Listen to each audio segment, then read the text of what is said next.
आपको लगता है कि इस धरती के लिए, इस धरती के राज के लिए परमेश्वर लड़ेगा? इसलिए परमेश्वर ने कहा था मेरा राज यहां का नहीं है, मेरा राज वहां का है। मुझे छोटा परमेश्वर मत बनाओ, मैं बहुत बड़ा हूं, तुम्हारी सोच से परे हूं।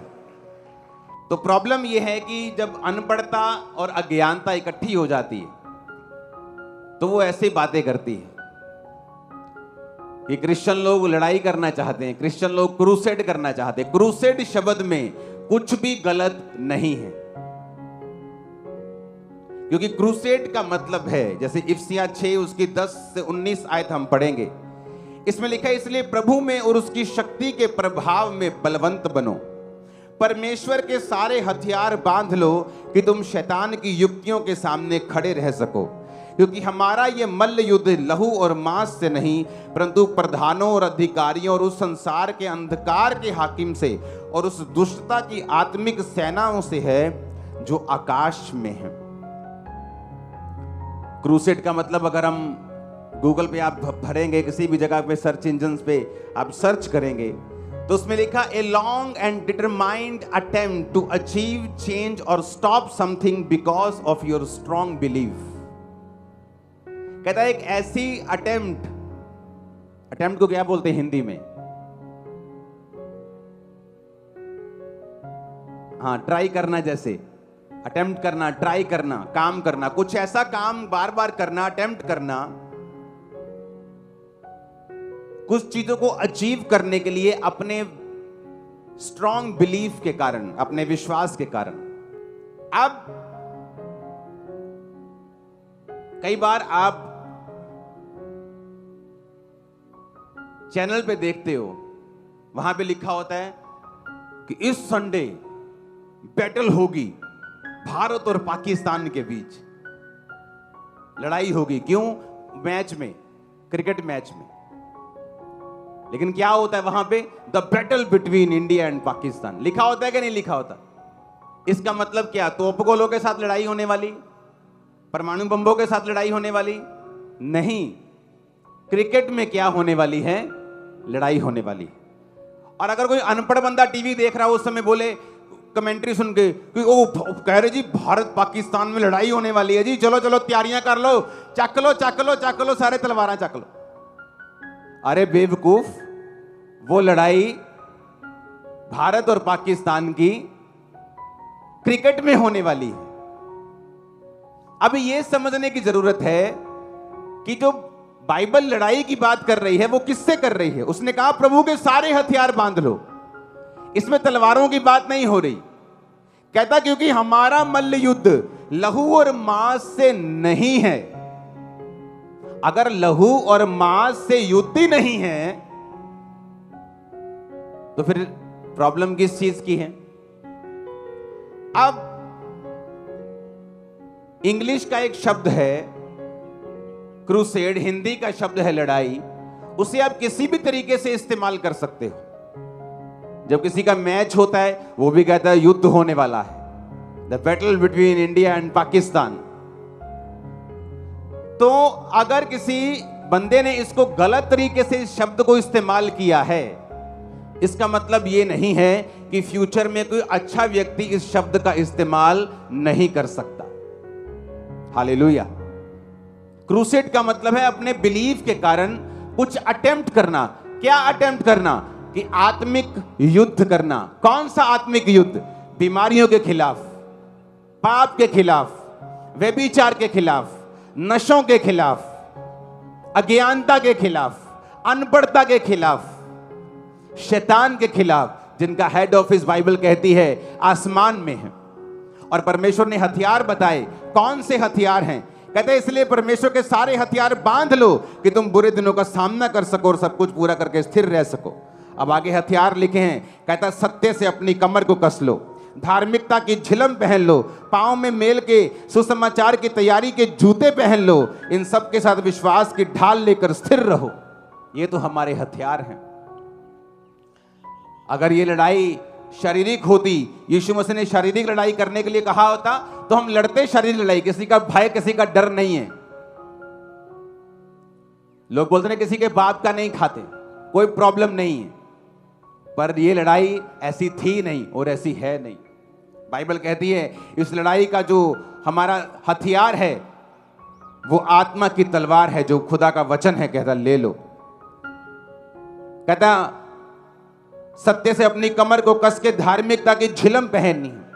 जो झिलम हार्ट को, फेफड़ों को सुरक्षित रखती थी, कहता वो झिलम लोहे की नहीं पहननी, धार्मिकता की पहननी है। जो जूते पहन के लोग लड़ने के लिए जाते थे, कहता तुम्हारे वो जूते नहीं हैं, तुम्हारे पांव में मेल के सुसमाचार की तैयारी के जूते हैं। जो ढाल लोग लेके जाते थे बचने के लिए, कहता वो लकड़ी की, वो लोहे की ढाल, पीतल की नहीं है, कहता वो विश्वास की ढाल है जिसे लेकर तुमको स्थिर रहना। ऊंची आवाज में हालेलुया बोलो एक बार। तो बाइबल कहती तुम्हारा ये युद्ध शारीरिक नहीं है। अगर ये बाइबल शारीरिक युद्ध करने को बोलती तो हम करते, किसी का डर भय नहीं। लेकिन बाइबल कहती है, यीशु मसीह ने कहा तुम्हारा ये युद्ध शारीरिक नहीं बल्कि आत्मिक है। एक व्यक्ति जो बार बार डाइवोर्स का सामना करता है, एक औरत जो बार बार डाइवोर्स का सामना करती है, बावजूद इसके कि वो सुंदर है, बावजूद इसके कि पढ़ी लिखी है, क्योंकि उसके परिवार में ये कर्ज फॉलो कर रहा है। हमारी लड़ाई उस कर्ज से है जो आत्मिक है, जो दिखता नहीं है। उस गरीबी के श्राप से है कि आप जितने मर्जी इंटेलिजेंट हो, फिर भी वो आपके परिवार को छोड़ के नहीं जाता। जब तक आप उसके खिलाफ युद्ध की घोषणा नहीं करते, जब तक आप तौबा नहीं करते, अंगीकार करने के लिए परमेश्वर के वचनों को मानते नहीं, जब तक आप परमेश्वर में सही नहीं चलते, तब तक आप वो युद्ध नहीं जीतते। इसलिए बाइबल में लिखा है तुम्हारा युद्ध मांस और लहू के साथ नहीं है।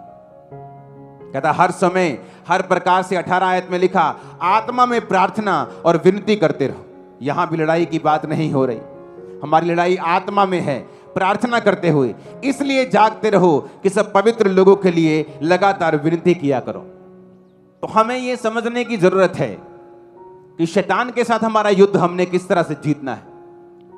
अगर ये शारीरिक युद्ध होता तो हम तलवारों के साथ भी लड़ते। इंडिया में, दुनिया में 400 करोड़ लोग मसीह में हैं। अगर उन्हें युद्ध करना होता तो कब का कर चुके होते। और अगर किसी व्यक्ति ने, किसी क्रिश्चियन ने क्रूसेड नाम के साथ शारीरिक युद्ध किया है तो ये उनकी मिस्टेक है। अगर इजराइल आज युद्ध कर रहा है तो आपको क्या लगता है कि परमेश्वर इजराइल के उस युद्ध के साथ है? बिल्कुल नहीं। अगर आज कोई देश दूसरे देश के खिलाफ युद्ध कर रहा है और वो देश क्रिश्चियन है तो इसका मतलब ये नहीं कि परमेश्वर उसके साथ है। हालेलुया। लोग क्रिश्चियन होकर भी परमेश्वर के वचन पे नहीं चलते किसी भी तरह से। वो हर तरह का कई बार पाप भी करते हैं, लेकिन उसका असर उनकी लाइफ पे भी होगा। बाइबल कहती है अंत के दिनों में न्याय भी होगा, ऊपर जाकर भी न्याय होगा, धरती पर भी न्याय होगा। तो ये तो बात पक्की है। कहते हैं अगर खुदा जिंदा है तो हॉस्पिटल में लोग क्यों मर रहे हैं? जब खुदा धरती में था तब भी उस देश में लोग मर रहे थे। वो लोग नहीं मरे जिसने उन पे विश्वास किया, वो लोग नहीं मरे जिन्होंने तौबा की, वो लोग नहीं मरे जिन्होंने अपने बालों से यीशु के पांव को धो दिया और माफी मांग ली और पापों से मन फिरा लिया। वो ना मरे, उनका परिवार नहीं मरा। ना आप मरेंगे ना आपका परिवार मरेगा, यीशु मसीह के नाम में। अरे यीशु कहां है? अगर ये खुदा जिंदा है तो फिर लोग क्यों मर रहे हैं? हॉस्पिटल में लोग दुखी क्यों हैं? कहां है खुदा तू? अगर तू है तो फिर लोग भिखारी बन के क्यों जी रहे हैं? तो ये तो यीशु मसीह के जमाने में भी था। उसके जमाने में भी अंधे लोग अपना सर्टिफिकेट, कपड़ों का सर्टिफिकेट रख के बैठते थे और उनको भीख देते थे लोग कि ये सरकार के द्वारा सर्टिफाइड भिखारी हैं। लेकिन जो भिखारी ये कह देता था कि हे यीशु नासरी, हे दाऊद की संतान, मुझ पे दया कर, उस पे दया होती थी, उसकी आंखें भी खुलती थी। इसलिए मैंने कहा जो तौबा करेगा और जो विश्वास करेगा। आज क्यों शैतान को आग लगती है जब प्रचार किया जाता है? क्यों शैतान को आग लगती है जब तौबा का प्रचार किया जाता है? ऐसी कौन सी बुरी बात है जो क्रूसेड या मीटिंग्स में जाके बोली जाती है? क्या बोला जाता है नशे करो? क्या बोला जाता है व्यभिचार करो? ये बोला जाता है अपने माता और पिता की आज्ञा करो, अपने देश के हुक्मों का पालन करो, बाइबल के हुक्मों का पालन करो, नशे छोड़ो, व्यभिचार छोड़ो, कपड़े पूरे डालो, नंगापन ना करो। क्या ये बुरी बात है? ये शैतान के लिए बुरी बात है। उसी को आग लगती है। जब कोई इस प्रचार के खिलाफ खड़ा होगा तो समझ लेना वो शैतान का आत्मा उसके अंदर है, परमेश्वर का आत्मा नहीं है उसके अंदर। हालेलुया। कौन सी ये बुरी बात है ये कहना कि जाओ और मन फिराओ, जाओ और मन फिराओ, जाओ और तौबा करो, जाओ और अपने बॉयफ्रेंड गर्लफ्रेंड को छोड़ के परमेश्वर के पीछे लग जाओ, जाओ और चोरियां छोड़ दो, कुंडियां लगाना छोड़ दो, बिजली चोरी करना छोड़ दो। लेकिन शैतान को बुरा लगता है। क्यों? क्योंकि शैतान को मालूम है जिस दिन एक व्यक्ति तौबा कर लेता है उस दिन वो मिरेकल का वो बीज अपने अंदर डाल लेता है, और एक दिन वो मिरेकल का बीज पेड़ बन जाता है। वो मिरेकल आपके पति के साथ होना है, या आपकी बेटी के साथ होना है, या आपके फाइनेंस के साथ होना है, ये परमेश्वर जानता है। हर एक लाइफ में उसकी योजना अलग है, लेकिन बीज एक ही है। जिस दिन आप तौबा कर लेते हैं, जिस दिन आप प्रभु को अपना उद्धारकर्ता ग्रहण कर लेते हैं, उस दिन आप बीज ग्रहण कर लेते हैं बड़े मिरेकल का। एक बड़ा मिरेकल का बीज आपके अंदर है। यीशु के नाम में पेड़ बन जाएगा वो, यीशु के नाम में बड़ा पेड़ बन जाएगा वो, यीशु के नाम में बड़ा पेड़ बन जाएगा। उसकी डालियां और उसके पत्ते इतने गहरे होंगे कि लोग उस पेड़ के नीचे बसेरा करेंगे। लोग आपके कारण तौबा करेंगे, आपकी गवाही को देखते हुए, उस मिरेकल को देख के तौबा करेंगे जो खुदावंद आपको देने वाला है। आमीन। मेरे को ऊंचे वाला चाहिए चर्च, ऊंचे वाला चाहिए चर्च। Hallelujah, hallelujah. ऊंची आवाज में हालेलुया बोलो।